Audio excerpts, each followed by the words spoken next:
আজকে সমুদ্র বেশ খানিকটা উত্তাল। আপনারা দেখতে পাচ্ছেন চারিদিকে মোটামুটি অন্ধকার হয়ে আছে। গতকালকে রাত্রে আমরা গেল ওয়ার্নিং রিসিভ করি।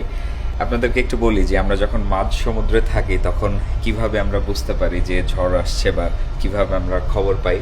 আমরা এখন আছি বোহাই সিতে, আমরা অ্যাঙ্কারে আছি, জাহাজ বন্ধ আছে। তো এই অবস্থায় যদি এখন ওয়েদার রাফ হয় তাহলে কি হবে ঘটনা, আর আমাদের প্রস্তুতি কি।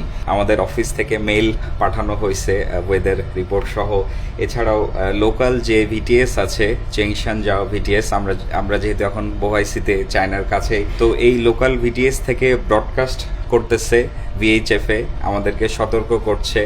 আমাদের যে গেল ওয়ার্নিং সেটা বাফট স্কেল অনুযায়ী যাবে 9 থেকে 10 পর্যন্ত। 9-10 মানে এই যে এটা হচ্ছে 9 হচ্ছে 41 থেকে 47 নটিক্যাল মাইল হবে বাতাসের গতিবেগ ঘন্টায়, এটা স্ট্রং গেল।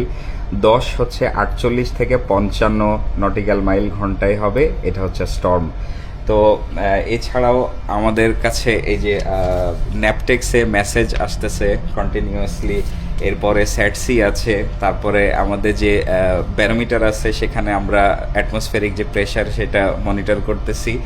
এখন যখন ওয়েদার খারাপ হবে তখন আসলে আমাদের প্রস্তুতি কি?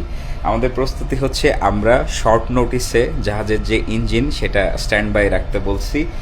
আমরা যেহেতু এখন অ্যাঙ্কারে আছি, এই হচ্ছে আমাদের জাহাজ, এইখানে আমাদের অ্যাঙ্কার ড্রপ করা আছে, আর পানির নিচে 9 শ্যাকেল আছে বা 250 মিটার চেইন আছে। তো আমরা এখন খুব ক্লোজলি মনিটর করতেছি। অলরেডি দেখছেন যে এইখানে ছিল, কিছুটা ড্র্যাগ করে এখন আমরা এইখানে আছি। যেহেতু আমাদের আশেপাশে এখন কোনো জাহাজ নাই, সো খুব একটা রিস্ক নাই। এরপরে আমরা খুব ক্লোজলি মনিটর করি যে অ্যাঙ্কার যেন ড্র্যাগ না করে, আর বাই এনি চান্স যদি অ্যাঙ্কার হোল্ড না করে বা যদি বাতাসের পরিমাণ আরও বেশি হয়ে যায়, অনেক সময় কি হয় যে অ্যাঙ্কারের চেইনটা স্লিপ করে নেমে যায়, ব্রেক হোল্ড করতে পারে না। তো এইরকম সিচুয়েশন যদি হয় সেক্ষেত্রে আমরা আমাদের ইঞ্জিন চালাবো এবং আমাদের যে অ্যাঙ্কার সেটা আমরা উঠাই নিব। তারপরে আমাদের ম্যানুভারিং টেকনিক অনুযায়ী ম্যানুভারিং হবে, আর এরপরে যখন ওয়েদার কিছুটা সুইটেবল হবে তখন আবার আমরা অ্যাঙ্কার ড্রপ করব। তো বেসিক্যালি এই হচ্ছে প্রসেস। সেইলিংয়ে থাকলে খুব একটা সমস্যা হয় না, বাট অ্যাঙ্কারে থাকলে এটা আরও একটু ঝুঁকিপূর্ণ।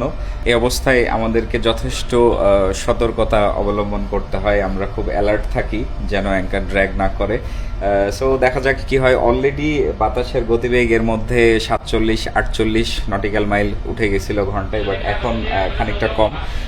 তো এটা আগামী কালকে পর্যন্ত আমরা রিস্কের মধ্যে আছি। কালকের পরে আস্তে আস্তে ওয়েদার ভালো হওয়ার কথা, দেখা যাক কি হয়।